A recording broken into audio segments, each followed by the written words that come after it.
아이폰과 관련된 내용인데요. 아이폰의 성능을 고의로 조작한 애플을 상대로 국내 시민단체가 손해배상 청구 소송을 냈습니다.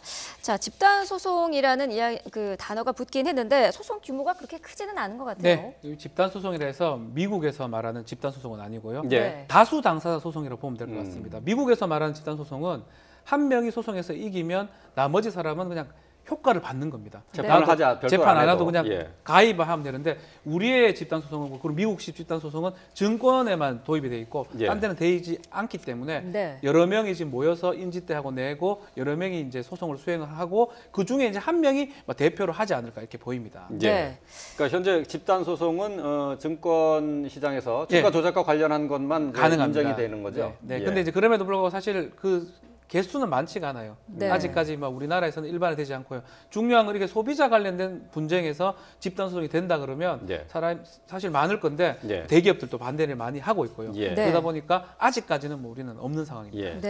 애플의 그 배터리 게이트와 관련해서 소송을 합니다만은 우리가 일반적으로 언론에서는 집단 소송이라고 표현하고 있습니다만은 그 용어의 차이점을 간략하게 좀 설명을 해드렸습니다. 네, 자 손해배상 청구를 할 시민단체 어떤 입장인지 잠시 들어보고 오겠습니다.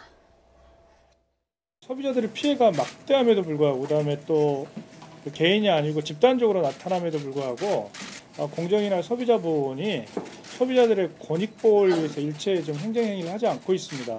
애플 측은 본인들의 행위에 대해서도 시인을 하면서도 형식적으로 배터리를 그것도 돈을 받아가면서 교체를 하려고 있어서 애플 측의 어떤 기만 행위가 계속 지속되고 있다고 봅니다. 애플사에 대해서도 그에 상응한 책임을 지우는 게 필요하다고 판단을 하게 됐습니다.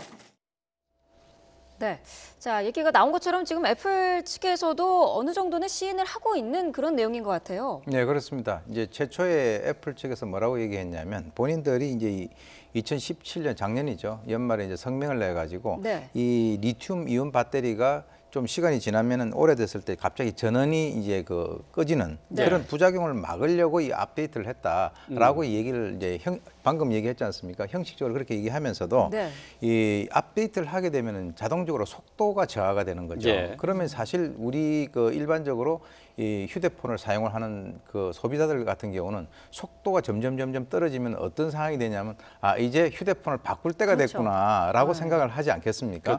그러니까 자연적으로 그 사람들에게는 새로운 신형 휴대폰을 즉 아이폰을 구입을 할 수 있도록 유도를 하는 그런 상황이 이번에 이제 밝혀졌단 말이죠. 사실 우리나라에서는 이번에 처음이지만 미국이라든가 또는 캐나다, 이스라엘에서는 현재 소송이 진행 중에 있고요. 그런데 이제 이번 같은 경우는 우리가 손해배상 청구를 통해 가지고 이제 민사 소송뿐만 아니라 필요하다면 여기에 대해서는 재물손괴와 사기 혐의까지도 같이 포함을 해 가지고 형사처벌까지도 지금 현재 추구를 하고 있는 그런 상황이란 말입니다. 그래서 어떤 의미에서는 지금 이 애플이라고 하는 이 아이폰 같은 경우는 사실 그것을 사기 위해서 밤을 새고 이렇게 줄을 서고 하는 그런 그쪽에 충성을 다 바치는 그런 어떤 소비자들이 많지 않습니까? 그런 상황에서 이제 이런 일이 발생됐다라고 하는 것은 어떤 의미에서는 그분들에 대해서 상당히 어떤 배신감을 느낄 수밖에 없는 그런 상황이었다. 이렇게 이제 보이고요. 이번에 소송도 그런 어떤 배신감의 표현이 아닌가 이렇게 보입니다. 말씀하신 것처럼 충성도가 높은 고객들이 애플 아이폰 사용자들인데 자, 이 소송 규모가 어떻게 되고 또 손해배상 규모는 어느 정도 나오고 있습니까? 일단 미국에서는 상당히 많습니다. 1조 원대, 미국은 집단 소송이 되고 징벌 손해배상이 되기 때문에 1조 원 이상이 된다고 지금 하고 있는데 우리나라 같은 경우는 아직 얼마 안 됩니다.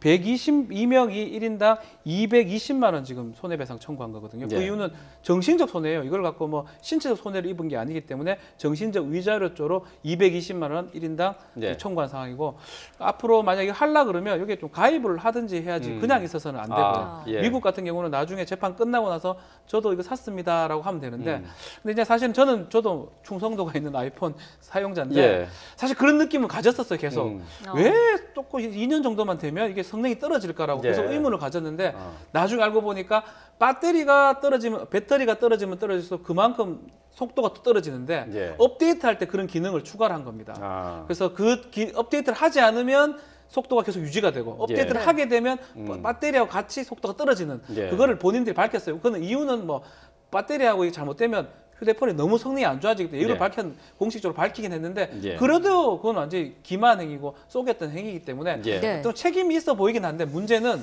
민사소송에서 이게 약관이나 이런 계약서가 또 중요하거든요. 예. 약관에서 또 많이 적어놨을 거예요.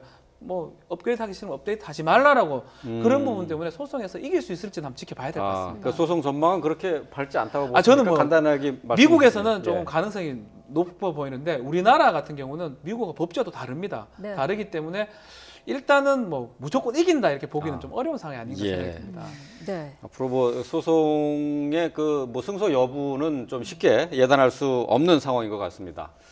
자, 사건 사고 짚어봤습니다. 오윤성 순천향대 경찰행정학과 교수 또 박지훈 변호사와 함께했습니다. 고맙습니다. 고맙습니다.